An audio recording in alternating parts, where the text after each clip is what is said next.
अस्सलाम वालेकुम मोअज़्ज़िज़ तलबा व तालिबात। मेरा नाम सैयद कमर अब्बास है। मोअज़्ज़िज़ तलबा व तालिबात, आज हम उन मुसलमान साइंसदानों के बारे में पढ़ने वाले हैं जिन्होंने आँख के इल्म में अपना किरदार अदा किया। तो आइए चलते हैं ग्लास बोर्ड की जानिब। अस्सलाम वालेकुम मोअज़्ज़िज़ तलबा व तालिबात। आज हम पढ़ने वाले हैं मुसलमान साइंसदानों के काम। आज हम उन मुसलमान साइंसदानों के बारे में पढ़ेंगे जिन्होंने आँखों के बारे में दुनिया को बताया। आँखों का इल्म पेश किया और आँखों के साथ-साथ बसारत कैसे देखा जाता है, आँखों में इमेज कैसे बनती है, आँखों की बीमारियाँ, उन पर काम किया और दुनिया को भी उस काम के बारे में, उस इल्म के बारे में बताया। तो मुसलमान साइंसदानों के काम, आज हम 2 मुसलमान साइंसदानों के बारे में पढ़ेंगे जो आँखों के इल्म में बहुत ज़्यादा महारत रखते थे। उनमें से जो सबसे पहले हैं वो हैं अली इब्न ईसा।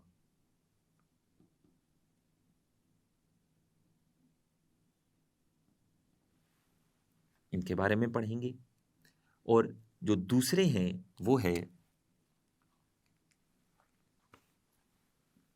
इब्नुल हैसम।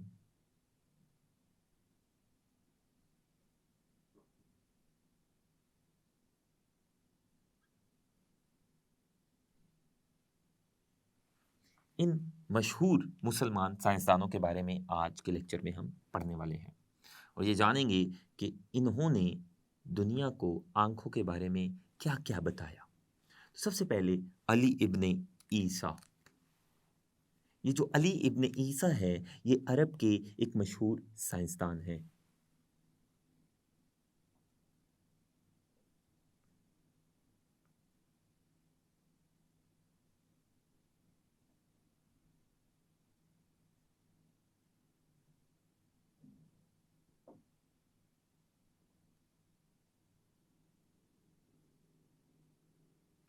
इन्होंने ऑफ्थेल्मोलॉजी पर 3 किताबें लिखी।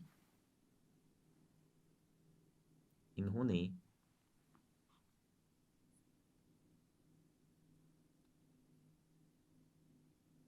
ऑफ्थेल्मोलॉजी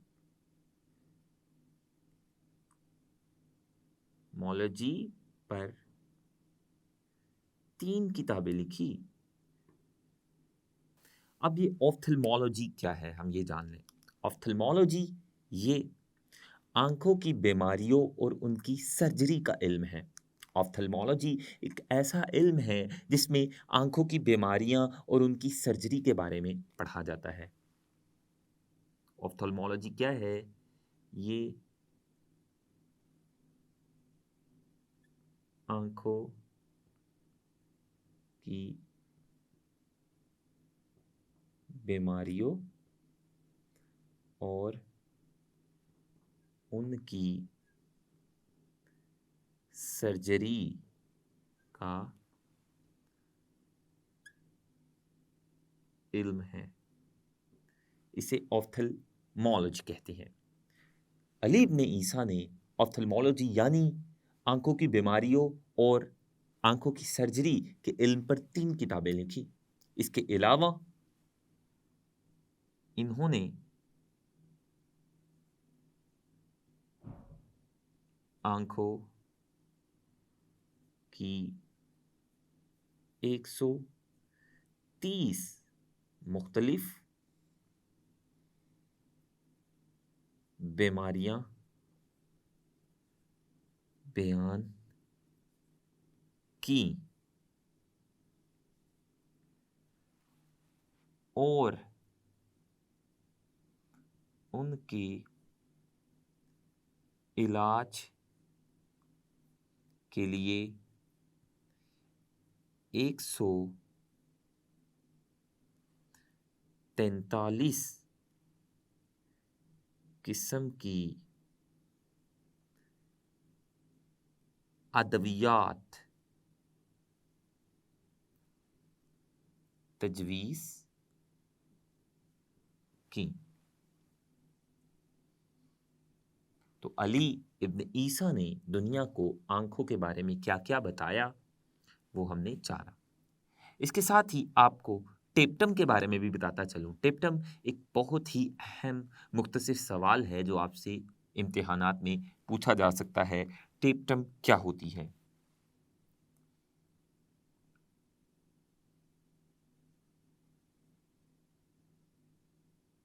टेप्टम, आपने रात के वक्त कुत्ते और बिल्ली की आंखें अगर मुशाहिदा की हो, तो रात के वक्त कुत्ते या बिल्ली की आंखें चमक रही होती हैं। उसकी वजह ये है कि उनकी आंखों के पीछे एक पट्टी मौजूद होती है जो रोशनी को रिफ्लेक्ट कर देती है, और वो जो कुत्ते और बिल्ली की आंखों के पीछे रोशनी की शुआओं को रिफ्लेक्ट करने वाली जो पट्टी होती है उसी को टेप्टम कहते हैं। जब रात के वक्त जो रोशनी होती है वो बिल्ली या कुत्ते की आंखों में जाती है, तो वो रोशनी की जो शुआएं हैं उनकी आंखों के पीछे मौजूद इस पट्टी से टकराती हैं, और टकराने के बाद वो पट्टी उन शुआओं को रिफ्लेक्ट करती है, जिसकी वजह से वो शुआएं हमारी आंखों में आती हैं और हमें उनकी आंखें चमकती हुई दिखाई देती हैं। तो ये जो टेप्टम है ये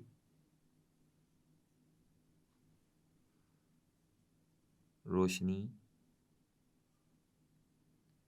को रिफ्लेक्ट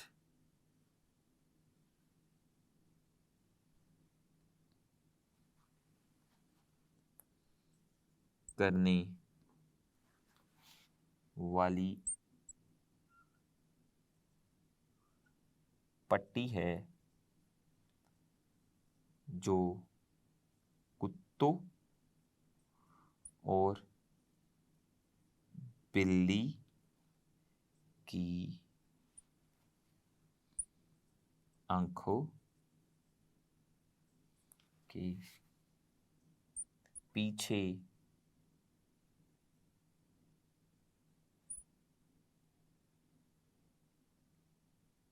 मौजूद होती हैं, और इसी की वजह से उनकी आंखें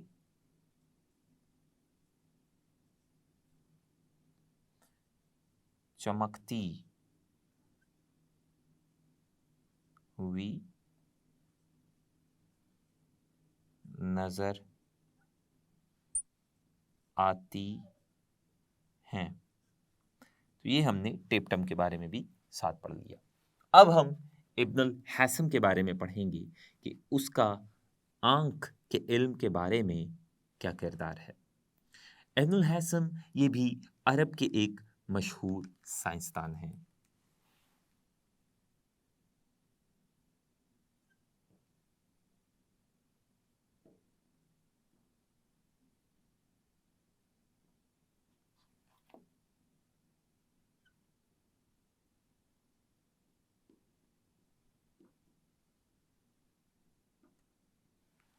इन्होंने आंख और बसारत के उसूलों के हवाले से बहुत अहम काम किए। इन्होंने आंख के काम करने के उसूल भी बताए और बसारत के भी यानी देखने के अमल के भी उसूल बताए।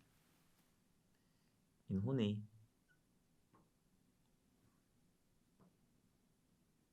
आंख और बसारत के उसूलों के हवाले से अहम काम किए। इन्होंने एक तसनीफ इन्होंने अपनी एक किताब लिखी जिसका नाम था ऑप्टिक्स की किताब। वो जो ऑप्टिक्स की किताब है, ऑप्टिक्स एक ऐसा इल्म है जिसमें रोशनी के रवैये के बारे में पढ़ा जाता है। तो इनकी एक किताब जिसका नाम ऑप्टिक्स की किताब थी, इन्होंने उस किताब में रोशनी के रवैये के बारे में तफसील से लिखा। इन्होंने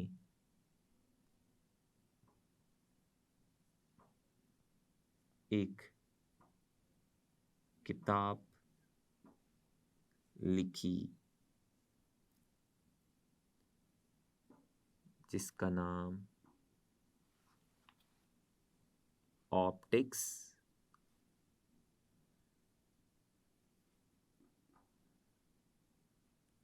की किताब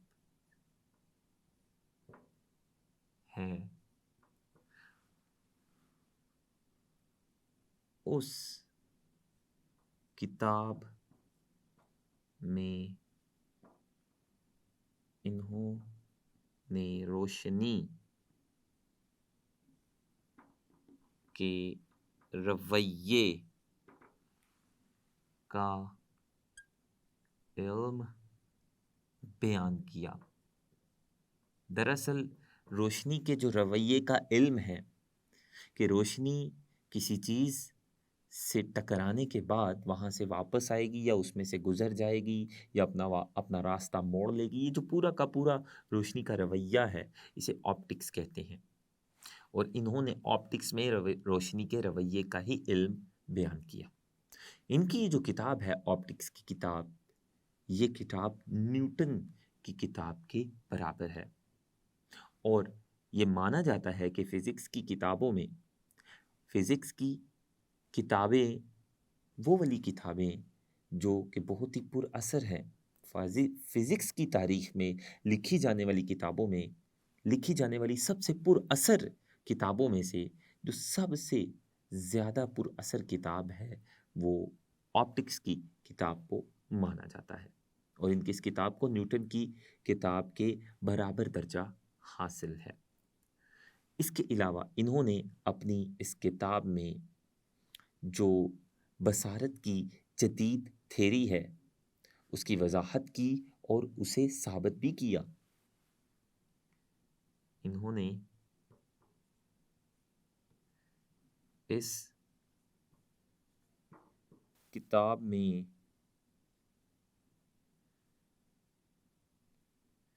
बसारत की जदीद थ्योरी की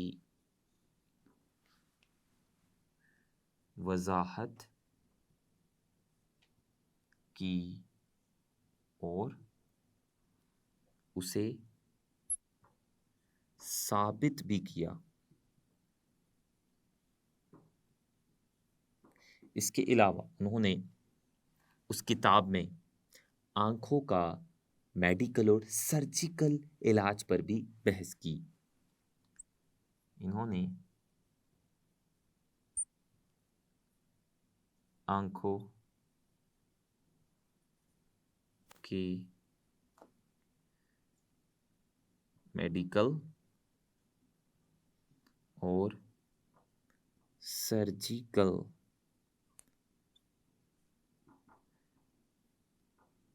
इलाज पर भी बहस की। आंखों के मेडिकल इलाज का मतलब है आंखों का दवाइयों के ज़रिए इलाज, जबकि आंखों का सर्जिकल इलाज का मतलब है आंखों का औजार के ज़रिए इलाज, जिसमें मुख्तलिफ औजारों से आंखों के नकाइस को दूर किया जाता है। तो इन्होंने दोनों किस्म के इलाज पर बहस की। इसके अलावा इन्होंने पिन होल कैमरे का भी उसूल बयान किया। इब्नुल हैसम ही वो साइंसदान थे जिन्होंने सबसे पहले पिन होल कैमरे का उसूल बयान किया।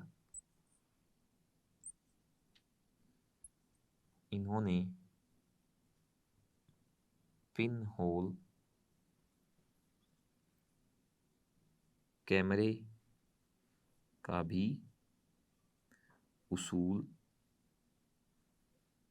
पेश किया। इसके अलावा इमेज बनने के अमल, आंख की साख्त और बसारती सिस्टम को बहुत तफसील से बयान किया। हम इब्नुल हैसम के आंखों के इल्म में किरदार पढ़ रहे हैं। इन्होंने आंखों की साख्त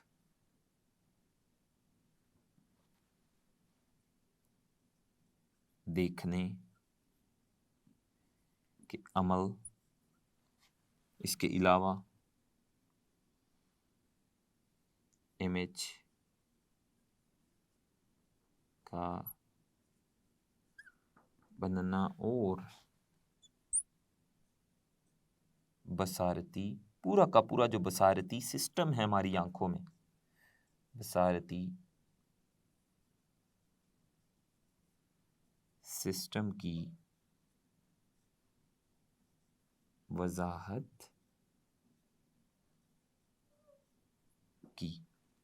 तो ये हमने अली इब्न ईसा और इब्नुल हैसम दोनों का आंखों के इल्म में किरदार पढ़ा। इसके अलावा एक बात ये भी सुनते जाइएगा, रात के वक्त आपने उल्लू को देखा होगा। वो जो उल्लू है उसको रात के वक्त बड़े अच्छे से नज़र आता है। उसकी वजह यह है कि उल्लू की आंखों में रॉड सेल्स की तादाद कोन सेल्स की निस्बत बहुत ज़्यादा होती है। क्योंकि उसमें रॉड सेल्स की तादाद बहुत ज़्यादा होती है, इसलिए रॉड सेल्स रात के वक्त धीमी रोशनी में देखने में अपना किरदार अदा करते हैं, इसलिए वो रात के वक्त देख सकता है। चूँकि उसमें कोन सेल्स की तादाद कम होती है, इसलिए वो दिन के वक्त नहीं देख सकता ठीक से। और वो तमाम जानवर जो रात के वक्त अपना शिकार ढूंढने के लिए बाहर निकलते हैं, उनमें ये खासियत यानी रॉड सेल्स की तादाद का बहुत ज़्यादा होना पाई जाती है। तो मोअज़्ज़िज़ तलबा व तालिबात, आज हमने दो मशहूर मुसलमान साइंसदानों के बारे में पढ़ा, जिनमें से एक अली इब्न ईसा थे और दूसरे इब्नुल हैसन थे। और इन्होंने किस तरह से आँख और आँखों की बीमारियों के इलाज के इल्म में अपना किरदार अदा किया, वो हमने जाना। आज के लिए इतना ही। अल्लाह हाफ़िज़।